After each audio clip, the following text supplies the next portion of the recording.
दोस्तों, मेरा नाम गुरचरण सिंह ਬੱਬਰ है।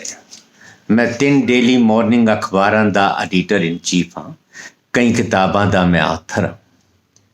कुछ दिन पहला मैं एक वीडियो पाई सी, शायद ਤੁਸੀਂ देखी भी ਹੋਵੇਗੀ। मैं अपने किसान ਵੀਰਾਂ ਨੂੰ ਪਹਿਲਾਂ भी खबरदार ਕੀਤਾ ਸੀ, ਹੁਣ ਫਿਰ खबरदार कर ਰਿਹਾ ਹਾਂ, क्योंकि मैं मीडिया ਦੇ ਵਿੱਚ बहुत सीनियर ਬੰਦਾ और मेरा 45 साल ਦਾ जर्नलिज्म है। ਮੈਨੂੰ ਜੋ ਚੀਜ਼ਾਂ ਪਤਾ ਲੱਗ ਰਹੀਆਂ ਨੇ, ਮੇਰਾ ਫਰਜ਼ ਬਣਦਾ ਹੈ ਮੈਂ ਆਪਣੇ ਕਿਸਾਨ ਸਿੱਖ ਵੀਰਾਂ ਨੂੰ ਹੁਸ਼ਿਆਰ ਕਰ ਦਵਾਂ। ਮੈਨੂੰ ਪਤਾ ਲੱਗਿਆ ਹੈ ਇਹਨਾਂ ਦਿਨਾਂ 'ਚ ਕਈ ਚੀਜ਼ਾਂ ਜੋ ਛਨ ਕੇ ਮੇਰੇ ਕੋਲ ਆ ਰਹੀਆਂ ਨੇ। ਇੱਕ ਤਾਂ ਤੁਸੀਂ ਸਾਰਿਆਂ ਨੇ ਜਿਹੜਾ ਸੁਪਰੀਮ ਕੋਰਟ ਦੇ ਵਿੱਚ ਅਟਾਰਨੀ ਜਨਰਲ ਨੇ ਜੋ ਖਾਲਿਸਤਾਨ ਦਾ ਇਸ ਅੰਦੋਲਨ ਨੂੰ ਜੋੜਨ ਦੀ ਕੋਸ਼ਿਸ਼ ਕੀਤੀ ਹੈ ਔਰ ਬੜਾ ਵਕਤ ਲਗਾਇਆ ਹੈ और अटारनी जनरल की कोशिश रही है कि सुप्रीम कोर्ट नूं ये समझाण दी कि यह खालिस्तान समर्थक लोग ने और इन्हां नूं फंडिंग बाहरों आ रही है। हुण बड़े तेजी नाल नैशनल इन्वेस्टिगेशन एजेंसी जिहड़ी है उपा वो इस एजिटेशन नाल जुड़े हुए नौजवानों नूं बड़ी वड्डी गिनती दे विच समन भेज रही है। समन प्यार करन वास्ते या मुहब्बत करन वास्ते नहीं भेज रही। इन्हां सारियां नूं खालिस्तानी मूवमेंट नाल जोड़ के, बाहर वालियां नाल जोड़ के इन्हां नूं फसाण दी एक साजिश रची जा रही है। इस अंदोलन नूं 26 तरीक तो पहला सरकार जिहड़ी है वो खत्म करना चाहुंदी है और जो चीज़ां सुनन विच आ रही ने कि 23 तरीक तो पहला संयुक्त किसान मोर्चा दे सारे किसान लीडरां नूं, इन्हां सारे किसान लीडरां दी गिरफ्तारी की जा सकती है 23 तरीक तो पहला, क्योंकि 26 जनवरी का जिहड़ा पूरा प्रोग्राम हुंदा है वो सारा प्रोग्राम फौज के हवाले होंदा है।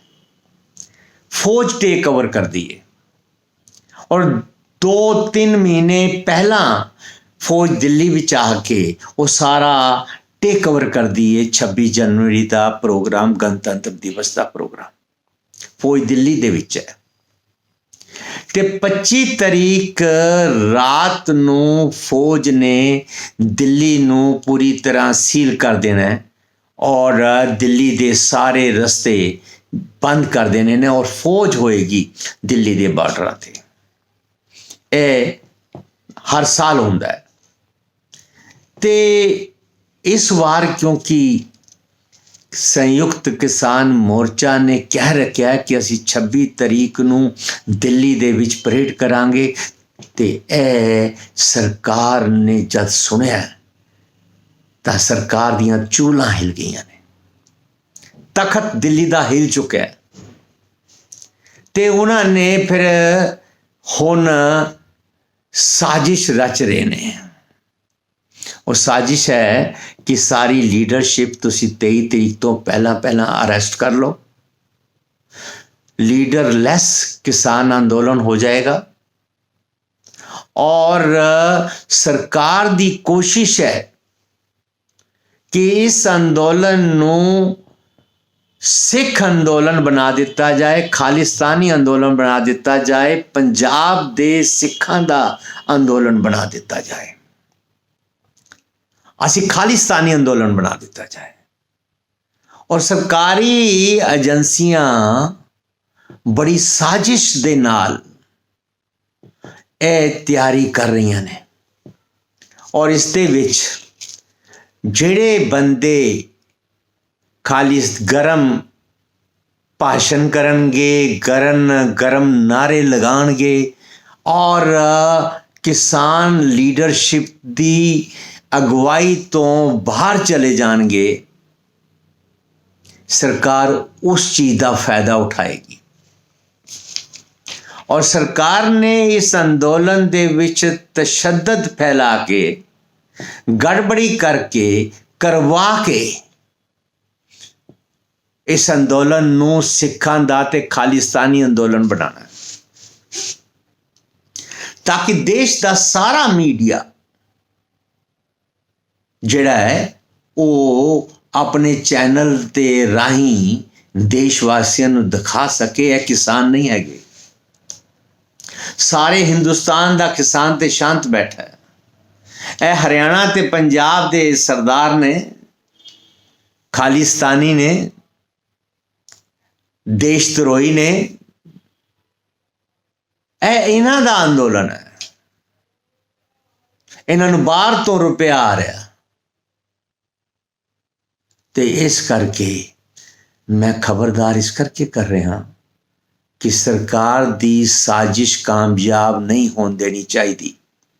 ਕਿਸਾਨ ਲੀਡਰ ਬੜੀ ਸਿਆਣਪ ਦੇ ਨਾਲ ਅੰਦੋਲਨ ਚਲਾ ਰਹੇ ਨੇ, ਬਹੁਤ ਸਮਝਦਾਰੀ ਦੇ ਨਾਲ, ਪਰ ਵਿੱਚ ਕੁਝ ਏਜੰਸੀਆਂ ਸਾਡੀ ਕਿਸਾਨ ਲੀਡਰਸ਼ਿਪ ਦਾ ਵਿਰੋਧ ਕਰ ਰਹੀਆਂ ਨੇ ਔਰ ਉਹ ਇਸ ਅੰਦੋਲਨ ਦੀ ਦਸ਼ਾ ਔਰ ਦਿਸ਼ਾ ਬਦਲਣਾ ਚਾਹੁੰਦੇ ਨੇ ਔਰ ਸਰਕਾਰ ਦੀਆਂ ਏਜੰਸੀਆਂ ਹੀ ਕਰਵਾਉਣਗੀਆਂ, ਕਿਉਂਕਿ ਸਰਕਾਰੀ ਏਜੰਸੀਆਂ ਜਿਹੜੀਆਂ ਨੇ ਉਹਨਾਂ ਦੇ ਹੀ ਦਲਾਲ ਤੇ ਟਾਊਟ ਸਾਡੇ ਵਿੱਚ ਵੀ ਬਣ ਜਾਂਦੇ ਨੇ ਲੋਕ। ਇਸ ਕਰਕੇ ਸਰਕਾਰ ਦਾ ਇਹ ਸਾਜ਼ਿਸ਼ ਕਾਮਯਾਬ ਨਹੀਂ ਕੀਤੀ ਜਾਣੀ ਚਾਹੀਦੀ ਤੇ ਸਿੱਖ ਲੀਡਰਸ਼ਿਪ ਨੂੰ ਚਾਹੀਦਾ ਹੈ 19 ਤਾਰੀਖ ਦੀ ਜਿਹੜੀ ਤੋਮਰ ਨੇ ਭਾਰਤ ਸਰਕਾਰ ਨੇ ਮੀਟਿੰਗ ਬੁਲਾ ਰੱਖੀ ਹੈ, ਇਸ ਮੀਟਿੰਗ ਨੂੰ ਦੇ ਵਿੱਚ ਸ਼ਾਮਿਲ ਨਹੀਂ ਹੋਣਾ ਚਾਹੀਦਾ। ਕਿਸਾਨ ਲੀਡਰਾਂ ਨੂੰ ਸਰਕਾਰ ਨੂੰ ਇੱਕ ਸੁਨੇਹਾ ਦੇਣਾ ਚਾਹੀਦਾ ਹੈ ਕਿ ਅਸੀਂ 26 ਜਨਵਰੀ ਤੋਂ ਬਾਅਦ ਤੁਹਾਡੇ ਨਾਲ ਮੀਟਿੰਗ ਕਰਾਂਗੇ, ਅਸੀਂ ਥੋੜੇ ਜਿਹੇ ਬਿਜੀ ਹਾਂ, ਅਸੀਂ ਮੀਟਿੰਗ ਕਰਾਂਗੇ ਪਰ 26 ਤੋਂ ਬਾਅਦ ਕਰਾਂਗੇ। ਖਬਰਾਂ ਜਿਹੜੀਆਂ ਛਣ ਕੇ ਆ ਰਹੀਆਂ ਨੇ ਉਹਨਾਂ ਦੇ ਵਿੱਚ ਕਿਹਾ ਜਾ ਰਿਹਾ ਕਿ 23 ਤਰੀਕ ਤੋਂ ਪਹਿਲਾਂ ਰਾਜਸਥਾਨ ਤੋਂ ਆਉਣ ਵਾਲੇ ਕਿਸਾਨਾਂ ਨੂੰ, ਹਰਿਆਣਾ ਤੋਂ ਆਉਣ ਵਾਲੇ ਕਿਸਾਨਾਂ ਨੂੰ, ਪੰਜਾਬ ਤੋਂ ਆਉਣ ਵਾਲੇ ਕਿਸਾਨਾਂ ਨੂੰ, ਉੱਤਰਾਖੰਡ ਤੋਂ ਆਉਣ ਵਾਲੇ ਕਿਸਾਨਾਂ ਨੂੰ, ਪੱਛਮੀ ਉੱਤਰ ਪ੍ਰਦੇਸ਼ ਤੋਂ ਆਉਣ ਵਾਲੇ ਕਿਸਾਨਾਂ ਨੂੰ ਇਹਨਾਂ ਦੇ ਟਰੈਕਟਰ, ਟਰਾਲੀਆਂ ਸਭ ਕੁਝ ਰੋਕ ਦਿੱਤਾ ਜਾਏਗਾ, ਸਖਤੀ ਨਾਲ ਰੋਕ ਦਿੱਤਾ ਜਾਏਗਾ। ਸਰਕਾਰ ਸਖਤੀ ਕਰੇਗੀ, ਉਹਨਾਂ ਨੂੰ ਦਿੱਲੀ ਨਹੀਂ ਆਉਣ ਦੇਣਾ। ਦੂਸਰੀ ਤਰਫ ਸਾਰੀ ਕਿਸਾਨ ਲੀਡਰਸ਼ਿਪ ਇਹਨਾਂ ਨੇ ਅਰੈਸਟ ਕਰ ਲੈਣੀ ਹੈ। ਉਧਰੋਂ ਬਾਹਰੋਂ ਜਿਨ੍ਹਾਂ ਕਿਸਾਨਾਂ ਨੇ, ਹਜ਼ਾਰਾਂ ਲੱਖਾਂ ਕਿਸਾਨਾਂ ਨੇ ਆਉਣਾ, ਉਹਨਾਂ ਨੂੰ ਆਉਣ ਨਹੀਂ ਦੇਣਾ। ਜਿਹੜੇ ਇੱਥੇ ਬੈਠੇ ਨੇ ਲੀਡਰ ਲੈਸ ਹੋਣਗੇ ਤੇ ਫਿਰ ਜਿਹੜੇ ਸ਼ਰਾਰਤੀ ਬੰਦੇ ਨੇ ਉਹ ਸ਼ਰਾਰਤ ਕਰਨਗੇ ਤੇ ਸਰਕਾਰ ਨੂੰ ਮੌਕਾ ਮਿਲ ਜਾਏਗਾ ਇਸ ਅੰਦੋਲਨ ਨੂੰ ਖਤਮ ਕਰਨ ਦਾ। ਇਸ ਕਰਕੇ ਮੇਰੀ ਅਪੀਲ ਹੈ, मैं बहुत पुराना और बहुत सीनियर बंदा, बड़े एजिटेशन दा मेरे कोल तजर्बा है, बड़ियां भुख हड़तालां, मरण वर्त, बड़ियां गिरफ्तारियां, बड़े मुकदमे फेस करन दा तजर्बा है। जिंदगी सारी सेवा दे विच गुजर गई है। मैं अपने एक्सपीरियंस नाल कह सकदा कि किसान लीडरशिप ने हुण तक जितना शानदार अगवाई दी है वो बेमिसाल है। हिंदुस्तान की प्रोफैशनल जी पोलिटिकल लीडरशिप है उसनों इन्होंने बहुत छोटा कर दिता। अब बहुत वड्डे लीडर बने, पूरी दुनिया इन्हों जानती है और इन्हों का सम्मान करती है और मेरे मन में बड़ा सम्मान है इस लीडरशिप का। मैं चाहना कि 19 तरीक की मीटिंग नूं पोस्टपोन करन मेरे भरा, सरकार नूं एक मैसेज दे देन कि असीं 26 तरीक तो बाद तुहाडे नाल गल करांगे। और दूसरी मेरी बेनती है हथ बन के कि सरकार नूं कोई मौका ना दिता जाए कि सरकार तुहाडे ते तोहमत लगा सके खालिस्तान दी, देशद्रोही दी। कोई मौका नहीं दिता जाना चाहिए। और जेड़े बंदे तुहाडे विच आके शोर मचांदे ने, रोला मचांदे ने, तुहाड़ियां स्टेजां ते आके तुहाडी लाइन तो हट के गल करदे ने, वो इस अंदोलन नूं नुकसान पहुंचाणगे। किसान अंदोलन नूं बहुत वड्डा नुकसान पहुंचाणगे। वो कोई भला नहीं कर सकते। गरम भाषण देने कोई वड्डी गल नहीं, लोकां नूं भड़काना कोई वड्डी गल नहीं, लोकां नूं गुमराह करना कोई वड्डी गल नहीं। और बड़ियां एजेंसियां अपने बंदे भेज के इदां दा काम करवा दिंदियां ने। पर मैनू विश्वास है किसान लीडरशिप ते, संयुक्त मोर्चे ते बहुत सियाणप वाले ने।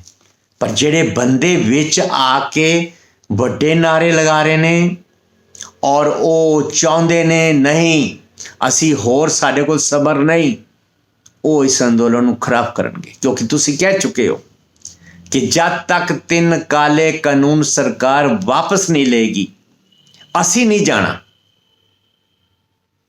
असी ते शांति, बिल्कुल शांति दे नाल इत्थे बैठे रहना। असी ते इत्थे आ गए हाँ अपने 3 कानून वापस करवा के जाना है। असी कोई पत्थर भी नहीं मारना तुहानू, अही तुहानू कुछ नहीं कहना। तुहाडी लाइन बड़ी शानदार है, पर मैनू खतरा इस गल दा लग रहा है कि सरकार बड़ी वड्डी साजिश कर रही है कि किसी तरीके ए सिखां दा अंदोलन बन जाए, ए खालिस्तानियां दा अंदोलन बन जाए, किसी तरीके देश पूरे दे विच एक वातावरण बन जाए कि ये जेड़े धरने ते बैठे ने खालिस्तानी ने, ए देशद्रोही ने, इन्हों कनेडा तो, अमरीका तो, लंदन तो, पाकिस्तान तो बाहरों पैसा आ रहा, ते ताकि इन्हां दे नाल जेड़े जुड़े हुए दूसरे किसान ने वो टुट जान। तुसीं एक गल होर नोट करो, बार बार तोमर बार बार मीटिंग तो बाद प्रेस कॉन्फ्रेंस कह रहे हैं कि हम तो ये देख रहे हैं कि ये तो सिर्फ हरियाणा और पंजाब के थोड़े से किसान हैं, बाकी तो देश का सारा किसान हमारे साथ है। बार बार इस शब्द नूं रिपीट करता है कि यह 2 स्टेटां दे थोड़े जे किसान ने, बाकी तो सारे देश के सारे नाल ने। और दूसरी तरफ सुप्रीम कोर्ट विच जाके सुप्रीम कोर्ट दे चीफ जस्टिस नूं उच्ची आवाज विच अटॉर्नी जनरल कह रहा है कि यह खालिस्तानी समर्थक ने, इन्हां च खालिस्तानी बंदे ने, इन्हां वो बंदे सपोर्ट कर रहे हैं, इन्हां फंडिंग आ रही है। और नाल ही अमित शाह की एजेंसी है, होम मिनिस्ट्री के अंडर आती है, नेशनल इन्वेस्टिगेशन एजेंसी, गृह मंत्री है अमित शाह की एजेंसी है। जेडे समन भेज रहे ने डरान वास्ते ताकि लोग डर जान, देशद्रोह के मुकदमे बन जाएंगे, जमानत नहीं होणगियां, ते फिर एक स्ट्रैटजी है, इन्हों सुप्रीम कोर्ट दे विच बदनाम करो, इन्हों दे उत्ते मुकदमे बनाओ, इन्हों समन भेजो, इन्हों इत्थों तोड़ दो, इन्हों दे विच फुट पा दो, इन्हों दे विच इन्हों दे ही बंदे इन्हों दे खिलाफ खड़े हो जान। मैं खबरदार करना सी, मैनू पता है कि ठंडिया रातां ने, कालियां रातां ने, और बड़े बुजुर्ग, मेरे तो वड्डियां उम्रां वाले बच्चे, औरतां, बीबियां, भैणां, मातावां सब ठंडिया रातां बैठे ने, किसी नूं कोई रहम नहीं, मैनू दिख रहा है। तो मैं अपने किसान नेतावां नूं ਹੁਸ਼ਿਆਰ ਕਰਨ ਵਾਸਤੇ। ਹਾਲਾਂਕਿ ਉਹਨਾਂ ਕੋਲ ਹੋ ਸਕਦਾ ਬਹੁਤ ਕੁਝ ਹੋਵੇ, ਪਰ ਮੈਂ ਸਮਝਦਾ ਕਿ ਮੈਂ ਜਰਨਲਿਜ਼ਮ ਦੀ ਦੁਨੀਆ 'ਚ ਬੈਠਾ, ਮੇਰੇ ਕੋਲ ਜੋ ਇਨਫੋਰਮੇਸ਼ਨ ਹੈ, ਜੋ ਮੈਨੂੰ ਪਤਾ ਲੱਗਦਾ, ਮੈਨੂੰ ਆਪਣੇ ਭਰਾਵਾਂ ਨੂੰ ਦੱਸਣਾ ਚਾਹੀਦਾ, ਖਬਰਦਾਰ ਕਰਨਾ ਚਾਹੀਦਾ। ਰੱਬ ਨਾ ਕਰੇ ਇਹਨਾਂ ਦੀ ਗ੍ਰਿਫਤਾਰੀ ਹੋਵੇ, ਪਰ ਮੈਂ ਇੱਕ ਗੱਲ ਜ਼ਰੂਰ ਕਹਿਣਾ ਚਾਹੁੰਦਾ ਕਿ ਕਿਸਾਨ ਲੀਡਰ ਜਿਹੜੇ ਨੇ, ਮੈਂ ਇਹਨਾਂ ਅੱਗੇ ਬੇਨਤੀ ਕਰਨਾ ਚਾਹੁੰਦਾ ਕਿ ਇਹ ਸਰਕਾਰ ਨੂੰ ਪੁੱਛਣ ਕਿ ਤੁਸੀਂ ਸਾਨੂੰ 26 ਜਨਵਰੀ ਨੂੰ, ਮੋਦੀ ਸਰਕਾਰ ਨੂੰ ਪੁੱਛਣ ਕਿ 26 ਜਨਵਰੀ ਨੂੰ ਤੁਸੀਂ ਸਾਨੂੰ ਗੋਲੀਆਂ ਮਾਰੋਗੇ, ਸਾਨੂੰ ਲਾਠੀ ਚਾਰਜ ਕਰੋਗੇ, ਆਂਸੂ ਗੈਸ ਤੇ ਗੋਲੇ ਸਾਡੇ ਤੇ ਚਲਾਓਗੇ, ਪਾਣੀ ਦੀਆਂ ਬੁਛਾਰਾਂ ਸਾਡੇ ਤੇ ਚਲਾਓਗੇ, ਝੂਠੇ ਮੁਕੱਦਮੇ ਸਾਡੇ ਤੇ ਬਣਾਓਗੇ। ਸਾਨੂੰ ਜਵਾਬ ਦਿਓ ਇਸ ਗੱਲ ਦਾ, ਕਿਉਂਕਿ ਸਾਨੂੰ ਲੱਗ ਰਿਹਾ ਹੈ ਕਿ ਤੁਸੀਂ ਸਾਡੇ ਖਿਲਾਫ ਸਾਜ਼ਿਸ਼ ਰਚ ਰਹੇ ਹੋ। ਸਾਡੇ ਬੰਦਿਆਂ ਦੇ ਉੱਤੇ ਤੁਸੀਂ ਹਮਲਾ ਕਰੋਗੇ, ਤੁਸੀਂ ਤਸ਼ੱਦਦ ਕਰੋਗੇ। ਇਹ ਪੁੱਛਣਾ ਚਾਹੀਦਾ। ਮੈਨੂੰ ਲੱਗਦਾ ਹੈ ਕਿ ਕਿਸਾਨ ਲੀਡਰਸ਼ਿਪ ਬੜੀ ਦੂਰਦ੍ਰਿਸ਼ਟੀ ਨਾਲ ਕੰਮ ਲਏਗੀ ਔਰ ਜਿਹੜੇ ਭੜਕਾਊ ਭਾਸ਼ਣ ਕਰਨ ਵਾਲੇ ਲੋਕ ਨੇ ਉਹਨਾਂ ਨੂੰ ਰੋਕਣਗੇ ਔਰ ਸਰਕਾਰ ਨੂੰ ਇੱਕ ਸੁਨੇਹਾ ਦੇਣਗੇ ਕਿ ਅਸੀਂ इतनी आसानी नाल नहीं जावांगे और सरकार नूं मौका भी नहीं देंगे कि सरकार नूं मौका मिले कोई सरकार हमला करे। पर हमला मैं इनकार नहीं करता, क्योंकि कश्मीर साढ़े सामने है गल, फौज भेज दी, हुण तक लोग थे कितने परेशान ने, सारा संसार जानता है। ਇਹ ਟੀਮ ਉਹੀ ਹੈ ਜਿਹੜੀ ਗੁਜਰਾਤ ਵਾਲੀ, ਜਿਨ੍ਹਾਂ ਨੇ ਗੁਜਰਾਤ ਦੇ ਵਿੱਚ ਕੀ ਕੁਝ ਕੀਤਾ ਸੀ ਔਰ ਕਰਵਾਇਆ ਸੀ, ਤੁਸੀਂ ਜਾਣਦੇ ਹੋ। ਅਚਾਨਕ ਕਰਨਗੇ, ਅਚਾਨਕ ਅੱਧੀ ਰਾਤ ਨੂੰ ਆ ਕੇ ਕਹਿੰਦੇ ਆ ਨੋਟਬੰਦੀ ਕਰ ਦਿੱਤੀ ਹੈ, ਇਹ ਬੰਦੇ ਉਹ ਹੈ। ਅਚਾਨਕ ਰਾਤ ਨੂੰ ਕਹਿ ਦੇਣਗੇ ਕਿ ਫੌਜ ਕਸ਼ਮੀਰ ਦੇ ਵਿੱਚ ਪਹੁੰਚ ਗਈ ਹੈ।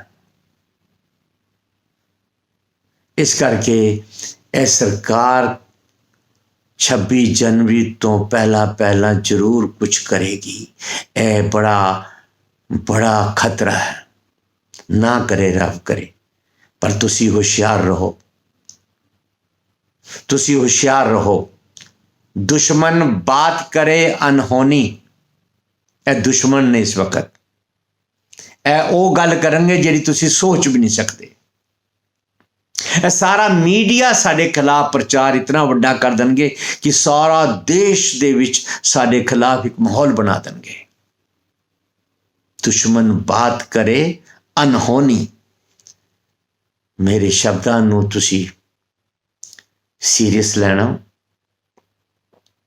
ਔਰ ਮੈਂ ਆਪਣੇ ਭਰਾਵਾਂ ਨੂੰ ਬੇਨਤੀ ਕਰਾਂਗਾ ਕਿ ਕਿਸਾਨ ਲੀਡਰਸ਼ਿਪ ਦੀ ਸਾਰੀ ਗੱਲ ਮੰਨੀ ਜਾਣੀ ਚਾਹੀਦੀ ਹੈ। ਸਾਰਿਆਂ ਨੂੰ ਲੀਡਰਸ਼ਿਪ ਵੱਲ ਦੇਖਣਾ ਚਾਹੀਦਾ ਔਰ ਜਿਹੜੇ ਲੋਕ ਭੜਕਾਣ, ਜਿਹੜੇ ਲੋਕ ਲੀਡਰਸ਼ਿਪ ਦੇ ਖਿਲਾਫ ਬੋਲਣ, ਤੁਸੀਂ ਸਮਝ ਜਾਓ ਕਿ ਇਹ ਸਰਕਾਰੀ ਦਲਾਲ ਨੇ, ਇਹ ਮੋਦੀ ਦੇ ਬੰਦੇ ਨੇ, ਇਹ ਅਮਿਤ ਸ਼ਾਹ ਦੇ ਬੰਦੇ ਨੇ, ਇਹ ਸਰਕਾਰੀ ਏਜੰਸੀਆਂ ਦੇ ਬੰਦੇ ਨੇ। ਉਹਨਾਂ ਤੋਂ ਬਚ ਕੇ ਰਹਿਣਾ। बस इतने शब्द क्या है कि मैं माफ़ी मंगना, मेरे को कोई गलती होगी होए तो मैं माफ़ी मंगना। वाहिगुरू जी का खालसा, वाहिगुरू जी की फतेह।